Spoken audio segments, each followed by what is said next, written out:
오순절 성령 강림의 역사와 제자들의 헌신적인 열정으로 인해서 우리가 알고 있는 이 초대교회는 참 가파른 성장을 계속하고 있습니다. 특별히 우리가 초대교회 하면 생각나는 아주 중요한 정점 중에 하나였던 유무상통, 네 것 내 것 없이 모두 다 교회에 내어놓고 그것을 필요에 따라 나눠 쓰는 그런 아름다운 전통은 정말 하나님을 위하여 재물의 소유마저 뛰어넘는 놀라운 은혜가 아닐 수 없습니다. 내가 이 재물 가지고 있으면 죽는다, 내가 이 재물이 쓰러지면 나는 아무것도 할 수 없다는 그것을 벗어나고 하나님만 믿는 참된 신앙인의 모습이기 때문에 그렇습니다. 그런데 이 아름답고 귀한 전통으로 인하여 교회가 문제가 생겼습니다. 그것은 바로 그 재물로 인하여 나누어주는 구제의 불평등 때문이었습니다. 이것이 실제로 불평등이었는지 아니면 다른 갈등이 있었는데 그것이 마침 이 구제의 불평등으로 표출되어 나타나는지는 우리가 불분명하지만 중요한 것은 그렇게 아름답고 좋은 모임인 교회 내에서도 믿는 신자들끼리 갈등이 생겼다는 것입니다. 세상의 모임이라면 이해할 수 있지만 하나님의 교회에서 이러한 문제들이 생기는 것은 정말 바람직하지 않습니다.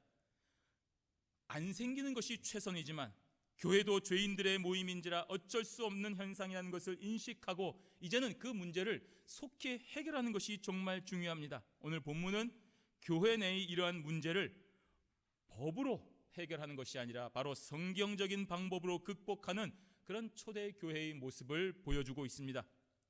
우리가 이 땅에 살아가고 있는 한 이 땅에 존재하는 교회는 완전한 교회가 없이 불완전한 교회입니다. 그래서 전투하는 교회가 됩니다. 이 말은 현재 아직은 불완전하지만 언젠가는 완전케 되는 것만큼 계속하며 싸우며 또 문제를 보완해 나가면서 온전한 교회로 나아간다는 말입니다. 지상의 교회는 아무것도 고칠 것이 없을 만큼 완벽하게 형태를 갖추는 교회가 있지 않습니다. 그것은 지상교회가 아닙니다. 또 그렇게 우리 교회를 아무런 문제가 없도록 만들자라고 해서 오늘 하루아침에 되어지지도 않습니다. 하루아침에 좋은 교회, 완벽한 교회가 될 수 없다는 말입니다. 그러니까 여러분들이 신년을 맞이하여 또 여러분의 새로운 사람을 맞이하여서 내 마음에 맞는 좋은 교회, 이상적인 교회, 들어가자마자 눈물이 쏟아지고 거기 가서 평생 아무런 어려움이 없고 정말로 모든 것이 완벽한 교회를 찾아다니자. 그래서 오늘은 이 교회, 내일은 저 교회, 절대로 옳은 방법이 아닙니다. 적어도 저와 여러분들이 교회를 선택할 때는 전통적인 정상적인 교단에서 이단이 아니라고 판정한 교회, 그리고 눈에 보이는 법적 또는 교회적 싸움이 일어나지 않는 교회, 그리고 그 전통적인 교단에서 정상적인 신학 과정을 거쳐 제대로 안수를 받은 목회자가 있는 교회, 그것을 먼저 확인하면 되는 것입니다. 그러한 교회에 등록하여서 성도가 되어서 그 교회를 올바르게 세우고 온전한 데 함께 나아가는 것이 정말 올바른 자세가 되는 것입니다. 물론 그렇게 가는 교회에 많은 문제가 있습니다. 좋은 점도 있고 안 좋은 점도 있을 것입니다. 하지만 그런 문제가 생길 때에 정말 지혜로운 성도는 그러한 교회에서 좋은 점은 더욱더 발전시키고 안 좋은 점은 대책을 세우고 희생하고 헌신하여 보완하는 것입니다. 오늘 말씀을 통해서 오늘 저와 여러분들이 그러한 지혜를 얻는 성도들이 되시기를 바랍니다. 첫 번째로 생각할 것은 성령과 지혜가 충만한 자를 뽑아 안수하고 그들로 하여금 이 세운 교회의 직분을 감당케 하면 됩니다. 오늘 본문 1절 말씀에 그때에 제자가 더 많아졌는데 헬라파 유대인들이 자기의 과부들이 그 매일 구제에 빠짐으로 히브리파 사람을 원망하되라고 기록을 했습니다. 여기서 이 그때라는 말은 요 오늘 사도행전 앞에 있는 5장에 나타나는 것처럼 사도들이 전도하던 때를 말하는 것입니다. 즉 사도들이 전도를 쉬지 않고 계속하고 있는 그 당시에 어떤 핍박과 어려움이 있어도 계속하여 전도하고 있던 그때에라는 말입니다. 그러니 얼마나 좋은 일이 생겼습니까? 교회가 왕성하고 많은 사람들이 유입되고 참 교회가 부흥되고 있는 그런 기쁜 일이 많이 있을 때입니다. 그런데 그때에 문제가 발생한 것입니다. 그럴 때에도 여전히 마귀는 우리를 시험에 들게 하거나 우리의 약한 곳을 공략하려 여러 가지 어려운 일들을 많이 생기게 하는 것입니다. 사도들이 열심히 전도하며 대외적으로 큰 일들을 함으로써 많은 성도들, 제자들이 생겼는데 그것으로 인하여 갈등이 생겼습니다. 왜 그렇습니까? 믿는 신자의 수가 많아지지만 그 중에는 나쁜 자들도 있기 때문입니다. 가라질들도 있는 것입니다. 물론 처음부터 그런 일을 하려고 작정하고 들어오겠습니까? 내가 저 교회를 혼란에 빠뜨리겠다, 내가 저 교회를 나쁘게 만들겠다라고 작정하고 들어오지는 않았을 것입니다. 교회에 무슨 먹을 것이 있다고, 그 당시에 무슨 교회가 건물이 있습니까? 부동산이 있습니까? 영업이 잘 됩니까? 그런 거 없었습니다. 독일이나 프랑스, 미국과 같은 나라에 유입되는 수많은 난민들 생각해 보십시오. 정말 불쌍한 자들입니다. 오죽했으면 자기가 태어난 땅과 그런 익숙한 곳을 떠나서 환영해 주지도 않는 낯선 나라에 가겠습니까? 그 목숨을 부지하기 위하여 먹을 것 때문에 나오지 않습니까? 그래서 이 땅에 자신을 받아준 것만으로도 감지덕지 않은 것입니다. 하지만 그렇게 들어온 난민들이 다 잘 적응합니까? 그렇지 않습니다. 사람은 원래 이기적이기 때문에, 본래 악한 존재이기 때문에 조금만 시간이 지나면 불평과 원망이 생기는 것입니다. 저 독일 보십시오. 그렇게 자기들을 환영해 주었는데 그 독일에서 얼마나 많은 문제들을 일으키고 있습니까?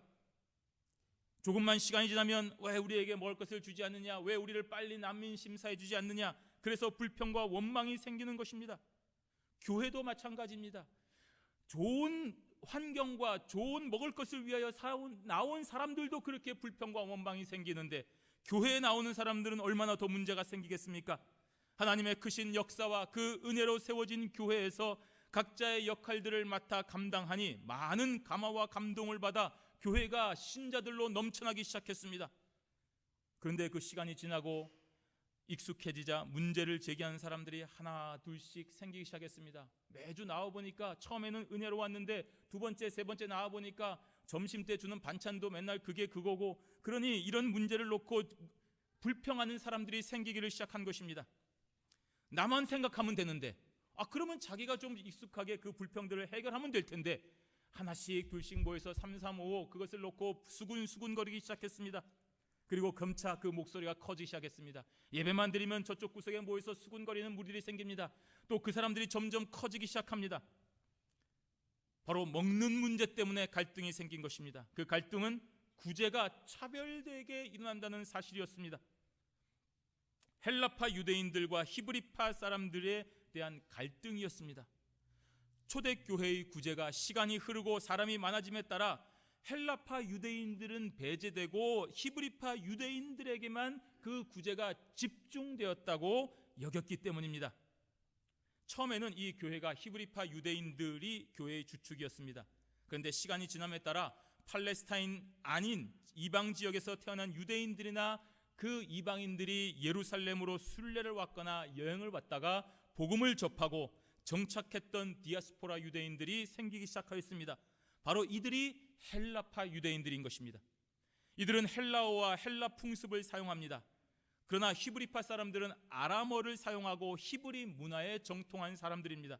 어쩔 수 없는 차이가 존재하고 언어 때문에 오해와 그런 갈등이 생길 수밖에 없습니다. 우리가 살고 있는 이 이민 사회를 봐도 그렇지 않습니까? 여기서 태어난 사람인지, 어려서부터 이민 온 사람인지, 아니면 좀 커서 이민 온 사람인지 그 생각하는 풍습이나 사고방식, 말투가 다 다릅니다. 또 50년대, 60년대 오신 분, 70년대, 80년대 이민 오신 분, 아무래도 그 생각이나 수준, 가치관이, 판단이 다를 수밖에 없습니다. 그리고 미국에 올 때 학생으로 왔는지, 이민자로 왔는지, 주재원으로 왔다가 거주하게 되었는지, 또 혼자 왔는지, 가족이 함께 같이 왔는지에 따라서 제각기 다 처해 있는 상황이 다 다른 것입니다. 그래서 우리는 한 민족이고 한 언어를 쓰는데도 불구하고 그런 사람들끼리 모인 이민사회에서도 갈등이 생기는 것입니다. 우리 조국이 어땠는지 60년대는 그랬습니다. 70년대는 달라진 것입니다. 80년대는 더 달라졌습니다. 그런데 그런 것을 모르기 때문에 여기 와서 자기 목소리가 옳다고 싸우는 것입니다. 그런데 여러분, 민족도 다르고 언어도 다르고 출신 배경도 다르고 사상도 다른 사람들이 모인 초대교회에 얼마나 많은 갈등이 생기겠습니까? 그리고 그 갈등이 표면으로 드러나게 되는 계기가 바로 이 먹을 것, 구제에 대한 차별이 생긴 것입니다. 그 매일 구제에 빠짐으로 이 당시 초대교회는 많은 사람들이 하나님의 은혜에 감사하여 내는 귀한 헌금으로 구제를 많이 했습니다. 그 중에서도 그 구제의 첫 번째 대상은 생계가 어려운 과부와 고아들이었습니다. 그들이 매일 구제, 즉 매일매일 양식을 나눠주는 그 구제의 대상이 되었습니다. 예나 지금이나 고아와 과부는 참 힘들기 때문입니다. 그런데 이것을 맡은 구제하는 것을 나눠주는 사람이 실제로 차별하지 않았을 수도 있고, 또 자신도 모르게 팔이 안으로 굽는다고 히브리파 사람들에게 조금 더 신경을 썼을 수도 있습니다. 그럼 말이 잘 통하니까 하이, how are you 하는 인사로만 끝나는 것이 아니라 너 어저께 어땠냐? 이런 거 말 한마디 더 할 수 있는데 그것을 말 못하는 사람들이 보고 야, 쟤들끼리만 친하고 더 많이 주나 보다라고 오해할 수도 있는 것입니다. 실제로 이 서신을 기록한 누가는 헬라파 유대인들이 히브리파 유대인들을 원망했다고 말한 것을 기록한 것이지 실제 그러한 차별이 일어난 것을 기록한 것이 아닙니다. 아마도 이러한 저들의 원망은 그런 언어의 차이로 인한 오해였을 수도 있고, 우연히 한두 사람이 목격하고 경험한 것을 마치 많은 사람들이 겪은 것인 양 전하고 전하는 과정에 오해했을 수도 있습니다. 그리고 전적으로 단순히 행정착오일 수도 있습니다. 하지만 바로 이러한 틈을 마귀는 교묘하게 이용을 한 것입니다. 그러므로 우리는 이와 같은 어리석은 일들을 하지 말아야 됩니다. 먼저 교회에 온 성도나 나중에 온 성도나 어떤 일을 했던 사람이나 어떤 일을 하지 않았던 사람이나 공통적인 관심사를 가지고 있는 사람이나 그런 관심이 없는 사람이든지 간에 내가 먼저 다른 사람의 편이 되어서 생각해보는 여유가 필요한 것입니다. 저 사람이 왜 저런 말을 할까? 저 사람의 입장에서는 저런 말을 할 수도 있지 않을까라고 하는 그런 여유가 필요하다는 말입니다. 이민사회이기 때문에 우리 상황은 더더욱 그럴 수가 있습니다. 언어가 다르고 문화가 다르기 때문에 부지불식간에 내가 했던 말과 행동으로 오해가 쌓일 수가 있습니다. 여러분 생각해 보십시오. 우리가 여기서 차별받는다고 생각하시지만 우리는 차별하지 않습니까? 우리가 동남아 사람이나 조선족 동포들을 보면 어떤 문제를 생각하십니까? 1세와 2세 간의 가족끼리도 소통에 문제가 생기는데 생면부지의 사람들이 모인 곳에 왜 문제가 없겠습니까? 따라서 우리는 먼저 우리가 살고 있고 섬기는 교회에서 문제가 생길 수 있다 하는 것을 전제하고, 그렇게 문제가 생겼을 때에 흥분하지 말고 과격해지지 말고 여유를 가지고 관용하는 그런 자세가 필요한 것입니다. 그러면 오늘 교회에서 발생하는 문제가 있다 하더라도 빨리 사라지게 되는 것입니다. 바로 이러한 문제점을 인식한 사도들은 그러한 현상의 책임을 파악하고 성경적으로 문제를 해결하는 것을 보여주고 있습니다. 2절 말씀해 보시면 12사도가 모든 제자를 불러 이르되 우리가 하나님의 말씀을 제쳐놓고 공궤를 일삼는 것이 마땅치 아니하니라고 했습니다. 구제 차별받는다고? 그래, 그러면 그 사람들 없애, 구제 없애, 이런 것이 아니라 모든 제자를 불러라고 했습니다. 이것은 당시 교회가 사도의 역할이 구심점이긴 하지만 사도가 독단적으로 모든 것을 좌지우지하지 아니하는 것을 알 수 있는 것입니다. 사도들은 이 시간에 하나님이 주신 지혜를 통해서 그 교회의 위기 상황을 오히려 효율적인 조직을 함으로써 성장의 기회로 선영하여 더 발전하는 교회로 만든 것입니다. 여기서 이 공궤라고 하는 것은 배고픈 사람들에게 음식을 만들어서 제공하는 것을 말합니다. 오늘 본문은 당시 사도들이 말씀을 전하는 것과 공궤를 모두 다 책임지고 했다는 것을 말하고 있습니다. 그러나 오늘 헬라파 사람들의 불평을 계기로 해서 사도들의 책임과 권한을 분립하여서 보다 효율적으로 관리하는 모습을 보여주고 있습니다. 왜 그렇습니까? 하나님의 말씀을 전하는 것이 가장 중요한 본분인 것을 전제하고 있기 때문입니다. 교회가 하나님의 말씀을 도외시하는 그 순간 세상의 단체로 전락해버리기 때문입니다. 그런 의미에서 우리는 교회가 구제단체가 아니라는 것을 명백히 인식해야 됩니다. 그렇다고 교회가 정치단체입니까? 아닙니다. 교회는 친목단체도 아닙니다. 교육을 하는 단체도 아닙니다. 그러나 교회는 분명히 구제도 해야 되고 정치도 관여하며 친목도 도모하고 교육도 실시해야 됩니다. 하나님의 말씀을 선포하는 것을 전제하는 선에서 그렇다는 말입니다. 예배 안 드리고 많이 모이면 뭔 소용이 있습니까? 예배 안 드리고 많은 구제품을 지역사회에 오는 대로 다 전해주는 풍성한 교회가 되는 것이 무슨 의미가 있겠습니까? 교회는 살아계신 하나님을 고백하고 매주마다 그 말씀하시는 설교를 통하여 은혜를 받는 단체인 것을 명심해야 됩니다. 그 은혜로 전도하는 것이고, 그 은혜로 구제하는 것이고, 그 받은 은혜로 사랑하는 것이고, 그 받은 은혜의 원리대로 정치에게 투표하는 것이고, 그 받은 은혜를 통하여 서로 사랑하며 교제하는 것이고, 그 은혜를 받은 것을 가지고 우리의 자녀들을 교육하는 것이 올바른 교회의 모습인 것입니다. 바로 이것을 2절에서 사도들이 모든 제자들에게 지금 가르쳐주고 있는 것입니다. 그리고 가르치는 것으로 끝나지 아니하고 구체적인 방법을 제시하고 있습니다. 그것이 3절에서 4절까지 나오는 방법입니다. 형제들아, 너희 가운데서 성령과 지혜가 충만하여 칭찬 듣는 사람 7을 택하라. 우리가 이 일을 저희에게 맡기고 우리는 기도하는 것과 말씀 전하는 것을 전무하리라 하고 했습니다. 바로 교회의 일꾼을 세우는 일이었습니다. 말씀 전하는 사도를 도와서 그 한 축을 담당할 집사를 뽑겠다는 말입니다. 사도라고 해서 마음대로 자기 직분자를 임명할 수 있는 권한이 없기 때문입니다. 적어도 교회의 공적인 직분자를 선택하는 것은 교인 모두가 참여하는 선거를 통해서 선출되는 것이기 때문입니다. 그리고 그 집사를 뽑는 자격에 대하여 언급하고 있습니다. 그 자격을 보십시오. 아무나 뽑지 않겠다는 말입니다. 성령과 지혜가 충만하여 칭찬 듣는 사람을 뽑겠다는 말입니다. 교회를 위해 일할 사람은 가장 먼저 성령에 충만해야 됩니다. 부자를 뽑는 것이 아닙니다. 권력자를 뽑는 것이 아닙니다. 젊은 사람을 뽑는 것이 아니라 일 잘할 사람을 뽑는 것이 아닙니다. 성령이 충만한 사람을 뽑는 것입니다. 다른 모든 요건이 아무리 충족되어도 성령이 충만하지 않으면 교회의 일꾼이 될 수 없습니다. 왜냐하면 세상의 일을 하는 것이 아니라 하나님의 일, 교회의 일을 하는 것이기 때문입니다. 하나님의 일은 세상의 일과 그 시작부터 다른 것입니다.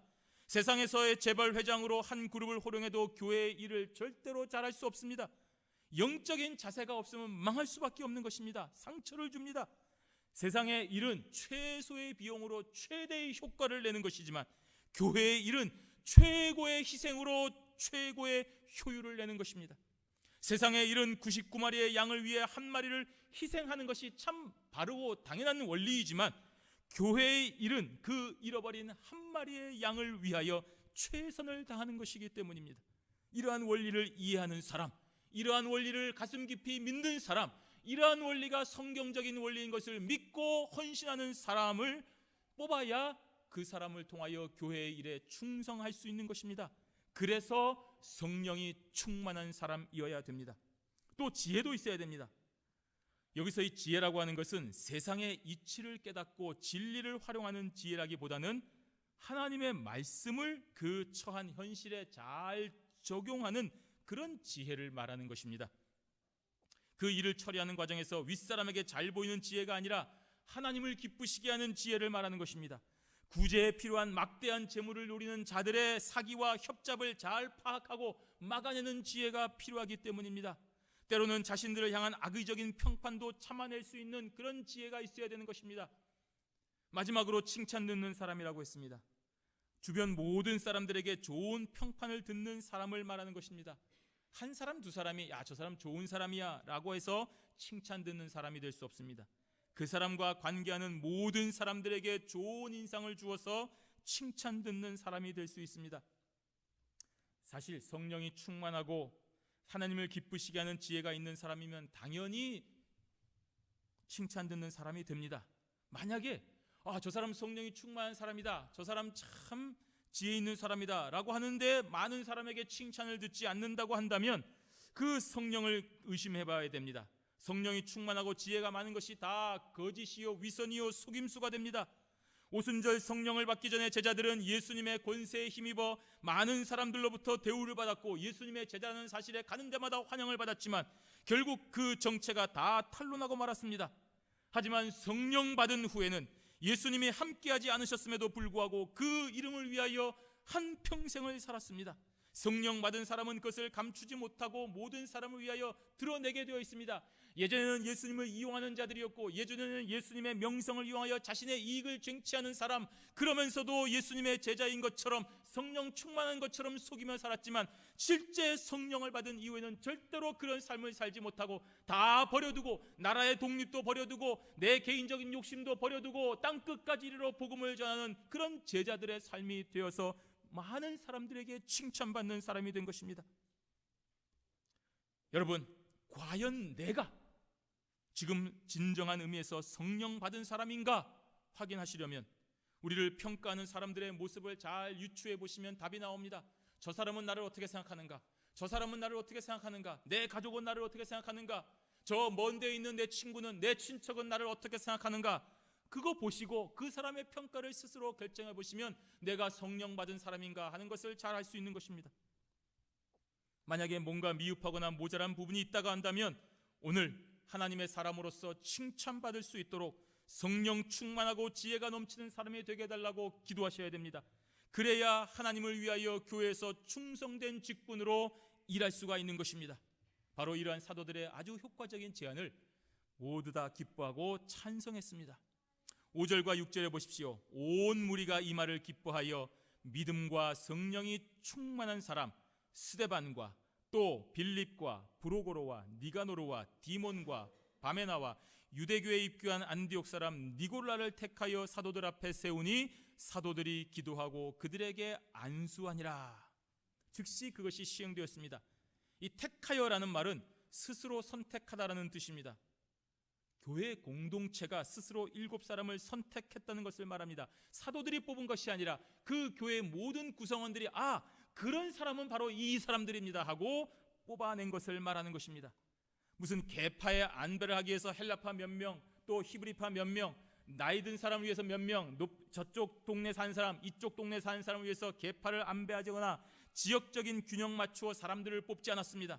모두 다 생각하기를 교회의 일을 맡긴다면 지금 사도들이 성령이 충만하고 지혜가 있으며 모든 사람들에게 칭찬받는 사람이라고 한다면 당연히 이 사람들을 뽑아야 된다라고 생각했기 때문에 이들 7사람이 뽑힌 것입니다. 개인적인 이해관계에 따라서 저 사람은 내가 친하니까 뽑아줘야 되고 저 사람은 나랑 옛날에 뭔가 좀 트러블이 있었으니까 안 되고 그렇게 하지 않았다는 말입니다.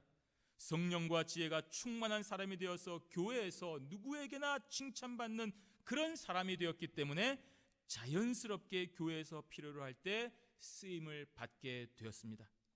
믿음과 성령이 충만한 사람 스데반이 제일 먼저 뽑혔습니다.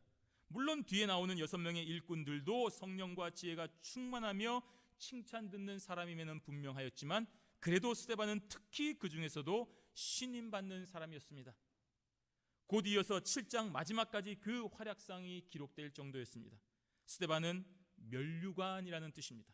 빌립은 말을 사랑하는 자라는 뜻으로 우리가 알다시피 탁월한 전도자가 되었고 사마리아와 이디오피아 내시에게도 복음을 전하였으며 후에는 트랄레스라는 지방의 감독이 되었습니다.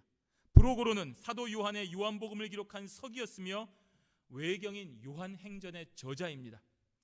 후에 니코메디아의 감독이 되었습니다. 니가노르라는 말은 승리라는 뜻입니다. 디몬이라고 하는 말은 가치 있음이라는 뜻으로 나중에 보스트라의 감독이 되었습니다. 바메나라고 하는 견관이라는 뜻으로 로마 트라얀 황제 때 빌립보에서 복음을 전하다가 순교하였습니다. 마지막으로 안디옥 사람 니골라는 백성의 정복자라는 뜻을 가지고 있습니다.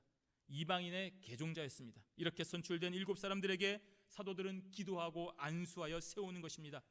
이렇게 안수하는 것은 구약적인 전통입니다. 모세가 여호수아를 후계자로 세울 때에 안수하였으며 아론이 레위인들에게 직무를 맡길 때에 그 직무를 전해줄 때 역시 안수하여 세웠습니다. 이런 안수가 무슨 뜻이었습니까? 세속과 구별되는 성별을 나타내는 엄숙한 상징이 되는 것입니다. 즉 안수를 받는다는 것은 저들이 하나님께 바쳐졌다는 것을 알게 하기 위한 것이었습니다. 따라서 사도들은 이러한 구약적인 전통을 따라 피택된 사람들에게 안수하여 공적으로 임명하고 공포하는 그런 공식적인 절차를 따른 것입니다. 이러한 결과 갈등으로 시작되어 분열로 갈 수도 있었던 위기는 오히려 더 조직적이고 더 효율적으로 성장하는 좋은 계기가 되었습니다. 이것이 참된 교회의 발전하는 모습이 되는 것입니다. 두 번째로는 교회의 본질인 기도와 말씀 섬기는 것에 힘을 써야 됩니다. 여러분, 이렇게 성령과 지혜가 충만하여 칭찬 듣는 사람을 택한 이유가 무엇입니까? 바로 사도들로 하여금 기도하는 것과 말씀 전하는 것에 전념하게 하기 위함이었습니다. 4절 말씀을 한번 보십시오. 우리는 기도하는 것과 말씀 전하는 것을 전무하리라고 했습니다. 예수 그리스도의 사랑으로 회심하고 신자가 되었다면 사실 누구나 기도해야 됩니다. 누구나 말씀을 전해야 됩니다. 이것은 사도들의 전유물이 아니기 때문입니다. 하지만 적어도 목회자들은 여기에 전력을 다해야 됩니다. 왜냐하면 목회자들은 이 일을 위하여 부름을 받은 자들이기 때문입니다.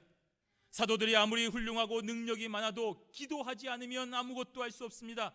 그래서 공적으로 기도해야 되고 사적으로도 기도에 힘써야 됩니다. 이를 위해서 사도들은 구제와 행정에 관한 일을 집사들을 뽑아 맡긴 것입니다. 구제와 행정과 같은 일로 인하여 기도하는 시간을 소홀히 하지 않기 위함이었습니다. 만에 하나라도 그거 하다가 기도하는 문제를 소홀히 하면 문제가 생기는 것을 사도들이 누구보다도 잘 알고 있었기 때문입니다. 이것은 신자도 마찬가지입니다. 여러분, 아무리 바쁘셔도, 아무리 힘들어도, 아무리 여유가 없다 하더라도 하나님 앞에 기도할 시간을 꼭 가지셔야 됩니다. 다른 것을 떼어서 내주더라도, 오늘 내가 저 사람 만나지 못해서 내 이익이 그만큼 손해를 본다 하더라도, 그렇게 포기하더라도 기도 시간을 먼저 확보해야 됩니다. 여러분, 육신의 양식을 제한하면 결국에는 영양실조 걸리지 않습니까? 그리고 죽음에 이르는 것처럼 영의 양식인 이 기도를 중단하면 결국 영적으로 피폐해지고, 그렇게 된 결과 마귀가 툭 쳐도 넘어갈 수밖에 없게 되는 것입니다. 그래서 시간을 확보하여 기도해야 되는 것입니다. 자신의 형편을 잘 살펴서 언제 기도할 것인지를 자신의 형편에 맞도록 설정을 해야 되는 것입니다. 내가 뭘 양보하면 기도할 수 있을지를 기억해야 됩니다. 내가 뭘 포기하면 기도할 수 있을지를 잘 생각하셔야 됩니다. 그래서 그것을 포기하고 내려놓아야 됩니다. 그 결과 우리는 하나님 앞에 살아갈 수가 있는 것입니다. 이것이 신자의 본분이며 본질적인 것이기 때문입니다. 말씀 전하는 것, 바로 불신자들에게 전도하는 것과 믿는 자들을 위한 설교를 말하는 것입니다. 이를 것을 위해 목회자는 시간을 내야 됩니다. 책을 읽어야 되고 책상에서 씨름하며 공부해야 됩니다. 주어진 하나님의 말씀이 오늘날 이 시대를 살아가는 이 성도에게 저렇게 세상에서 힘들게 살아가고 한 번 와서 예배를 드리면서 은혜를 받으려고 갈구하고 있는 심령들에게 어떻게 적용되고 어떠한 능력으로 역사할 수 있는지를 선포해야 되는 것입니다. 이것은 단순히 많은 시간이 있다고 되는 것이 아닙니다. 넘쳐나는 정보의 홍수 속에서 남의 것을 내 것으로 베껴서 설교하는 그런 표절하지 않으려면 분명한 기준을 세워야 되는 것입니다. 이것이 바로 성경에 입각한 정통 신앙의 줄기를 가지고 있어야 되는 것입니다. 책을 봐야 됩니다. 연구해야 됩니다. 기도해야 됩니다. 몸부림쳐야 됩니다. 어떤 말씀을 전해야 될지를 날마다 마음에 상고하고 그것을 위해서 애를 써야 되는 것이 목회자의 자세인 것입니다. 그리고 사람들이 듣고 싶어하는 것, 이번 주에는 이 사람들이 이런 거 듣고 싶어 하겠지, 저 사람들은 와서 복 받는 거 좋아하겠지, 이 사람들은 이기는 거 좋아하겠지, 그렇게 듣고 싶어하는 것을 말하는 그런 얄팍한 생각을 버려야 됩니다. 내가 이 설교하면 장로님이 나를 쫓아내지 않을까, 내가 이 설교하면 저 사람들이 교회를 떠나가지 않을까, 내가 이렇게 말하면 저 사람들이 나를 공격하고 돌을 던지지 않을까, 그런 생각 버리라는 말입니다. 하나님께서 선포하라고 하는 말씀만 전하는 그런 용기가 필요합니다. 오늘 본문 앞선 5장 41절에 보시면 사도들은 그 이름을 위하여 능욕받는 일에 합당한 자로 여기심을 기뻐하면서 공의 앞을 떠나니라 하고 했습니다. 이제 이렇게 그 이름을 위하여 선포하면 죽는 것입니다. 능욕을 받습니다. 조롱을 받습니다. 그런데 이제 그 일을 포기하는 것이 아니라 오히려 내가 올바른 길을 가고 있구나 라고 기뻐했다는 말입니다. 세상의 질책과 능욕과 조롱을 당하신 예수를 이제야 따라가는 자가 되었구나 라고 기뻐하였다는 말입니다. 여러분, 이 필라델피아 지역에 다른 팀 응원하면 어떻게 됩니까? 야유가 쏟아지지 않겠습니까? 그러면 그런 것을 볼 때 내가 내 팀을 응원하고 있는 것이 맞구나, 저 사람들이 야유를 하는 거 보니까 내가 저 사람들과 다르구나 하는 것을 알 수 있지 않습니까? 이 세상이 그리스도의 것입니다. 그러나 이 세상은 아직 공중의 권세 잡은 자로 인하여 우리에게 대적하고 있습니다. 따라서 우리가 올바른 길을 걸어가면, 예수를 따라가면 이 세상은 우리를 대적하게 되어 있습니다. 그러니 하나님의 말씀을 선포하고 박수갈채를 받는 것이 아니라 능욕을 당하면서도 그것이 바로 참된 길임을 알고 기뻐하는 것입니다. 진정한 설교자는 바로 이러한 길을 가야 됩니다. 그렇게 주님 가신 길을 걸어간 결과 하나님께서 기뻐하는 것입니다. 7절 말씀해 보십시오. 하나님의 말씀이 점점 왕성하여 예루살렘에 있는 제자의 수가 더 심히 많아지고 허다한 제사장의 무리도 이 도에 복종하니라. 사도들이 다른 업무를 다 중단하고 기도하는 것과 말씀으로 섬기는 일에 전무한 결과 그 열매가 더해졌습니다. 당연하지 않습니까? 교회의 목사가 제일 우선해야 하는 것은 바로 말씀에 대한 연구와 말씀에 대한 준비입니다. 이것을 하지 않고 정치하고, 이것 하지 않고 교제하고, 이것 하지 아니하고 다른 것 할 때에 교회는 그 열매가 사라지는 것입니다. 왜? 본질에서 벗어나기 때문인 것입니다. 그러므로 성도는 주어진 목회자가 하나님의 말씀에 대한 올바른 연구와 준비를 잘 할 수 있도록 여러분이 기도해주고 후원해줘야 됩니다. 여러분이 행정을 맡아야 되고, 여러분이 구제해야 되고, 여러분이 모든 다른 일들을 맡아서 일해야 됩니다. 그것이 바로 목사를 위하는 것이 아니라 여러분의 영적인 성장을 위하는 것이기 때문에 그런 것입니다. 그러니 그 시간을 확보하도록 여러분이 기도해줘야 되는 것입니다. 다시 한번 강조합니다. 교회의 생명과 기반은 하나님의 말씀입니다. 인간적인 이벤트 아무리 크게 외쳐도, 아무리 친분으로 사람이 사람을 많이 모은다 하더라도 올바른 말씀으로 그들을 양육하지 못하면 결국 저들은 병들고 다시 세상으로 돌아가게 되어 있습니다. 그리고 교회의 친분 때문에 남아있다 하더라도 그 육신의 생각으로 여전히 교회를 힘들게 하고 갈등하게 만드는 그런 불씨가 될 수밖에 없습니다. 그래서 모든 교인들은 합심하여 하나님의 말씀이 올바르게 선포되도록 애를 써야 됩니다. 그리고 그 선포되는 말씀을 중심으로 청종하고 순종하고 지키며 실천하여야 되는 것입니다. 여러분, 만약에 그 말씀이 올바른 선포라는 것을 알면서도 실제 내 삶에 올바르게 적용하지 못한다면 여러분의 삶에 열매가 있을 수가 없습니다. 그러므로 하나님의 말씀을 순종하고 지키는 그것이 하나님의 말씀이 점점 왕성하여가 뜻하는 말입니다. 그 결과는 제자의 수가 더 많아지는 열매를 맺는 것입니다. 심지어 허다한 제사장의 무리도 회심하고 돌아왔습니다. 제사장이라고 하면 하나님께 희생 제사를 드리는 것을 주 업무로 삼고 그것으로 인해 생계를 유지하는 사람들입니다. 그런데 사도들이 전파하는 기독교는 동물로 드리는 그 희생 제사를 금지하는 자들입니다. 그 희생 제사가 예수 그리스도의 십자가로 인해 이제는 더 이상 필요 없다고 믿고 전하는 자들입니다. 그러면 제사장이 회심하고 돌아왔다는 얘기는 무엇입니까? 자신이 그토록 바라는 생업을 전면 부정하고 완전히 새로운 삶을 살아가야 한다는 뜻이 아닙니까? 하나님의 놀라운 역사가 아니고선 설명할 수 없는 일입니다. 무당이 회개하고 주님께로 돌아왔는데 주일날 열심히 예배드리고 봉사하다가 또 가서 월요일부터 토요일까지는 무당짓 할 수 있습니까? 없지 않습니까? 그러니 제사장의 무리가 수없이 많이 돌아왔다는 것은 하나님의 놀라운 역사가 저들에게 임하여 자신의 삶을 완전히 뒤바꿔버렸다는 얘기입니다. 사도들이 기도하는 것과 하나님의 말씀 전하는 것에 진력하였기 때문에 하나님의 역사가 임하는 것입니다. 성도 여러분, 우리가 살고 있는 이 지상의 교회는 문제없는 교회는 없습니다. 하지만 그 과정에서 생기는 여러 가지 문제들은 성경적인 원리와 방법으로 해결할 수 있습니다. 교회의 본질인 기도와 말씀을 전하는 것에 진력할 수 있도록 여러분 각자가 주어진 직분에 충성스럽게 감당해야 됩니다.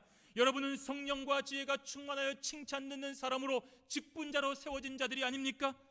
그 직분들 여러분 충성스럽게 지금 감당하고 계십니까? 성령과 지혜가 충만하여 칭찬 듣는 사람으로서 마땅한 사람답게 살아가고 있느냐는 말입니다. 여러분, 그렇다면 하나님의 말씀이 왕성하여 놀라운 열매를 맺을 수밖에 없습니다. 하나님의 거룩한 역사는 거짓이 아니기 때문입니다. 오늘 우리가 속한 교회에 무슨 문제가 있습니까? 여러분, 그 문제를 해결하기 위하여 우리는 얼마나 기도하였습니까? 여러분, 그 문제가 있는 것을 알고 얼마나 기도하셨습니까? 하나님, 제가 속한 교회에 이러한 문제가 있습니다. 이 문제를 해결해야 됩니다. 얼마나 여러분 무릎 꿇고 기도하셨습니까? 오늘 말씀을 통하여 지혜를 얻는 자들이 되시기를 바랍니다. 하나님, 이 문제를 놓고 제가 어떻게 희생하면, 어떻게 섬기면 이 문제가 없어질 수 있습니까? 기도하시는 자들이 되시기를 바랍니다. 그리고 그 기도와 그 응답을 받은 은사와 지혜를 통하여 주님 다시 오실 때까지 이 교회를 통하여 하나님께서 기뻐하시는 귀한 열매를 많이 계속하여 맺어가는 복된 성도들이 되시기를 주님의 이름으로 축원합니다. 아멘.